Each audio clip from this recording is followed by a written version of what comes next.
Glad to be here tonight to speak on this bill and to support it. Basically, the key element in it is about the notice to quit for the sale of property, and we have many instances across every part of Ireland where there's people in a house for a lengthy period of time and suddenly they get a letter, your house has been sold to some particular vulture fund and you have a month to get out of there, and they can't find anywhere else to go.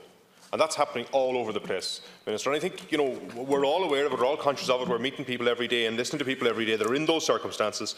And this bill is a clear attempt to try and deal with this in the absence of the government making any attempt to deal with it. The other issues in regard to the providing for compensation, again, I would have some little bit of apprehension around that, but however, it needs to be teased out and worked out. Also, the renovation and refurbishment as a grounds of termination, I think, is being used by many landlords as a means of moving out a tenant who was paying a rent maybe that was an acceptable rent 4 or 5 years ago, but now in that area the rents have gone way up, and they use this as a means of moving them out. I came across a case recently of a couple in Dublin who were in a one-bed apartment who were paying, I think it was about $1,200 a month, just over $1,200 a month. They were told that there was renovations and they had to move out, but within a week it was back on the market at $1,650.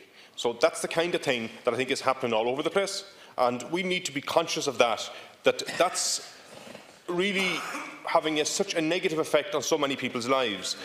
HAP is another issue that has been mentioned here. The HAP situation and the rates that's been paid for HAP is really a huge problem. In County Leitrim, where I am, whether you have a family renting a house, whether you have a couple with 2 children or a couple with 6 children, the cap on HAP is €500 per month. Now, in Carrick and Shannon Town, you won't get a house, certainly you won't get a 3 to 4 bedroom house for less than $700 per month. For less than $700 per month. So, this situation needs to be addressed, Minister, and it means that many landlords are pushing people out because they have an opportunity to get much higher rents from people who are outside of the HAP situation. So, Minister, we also have, and I think a lot of the stock that's been built and been provided, particularly in this city of Dublin at the moment, is for the very high flyers for the high rents, the people who work on Google and Facebook and Apple. That's what the properties are being provided for, not for the other people who need to get housing and are in such a desperate situation. But I want to commend the bill and recommend it to the House.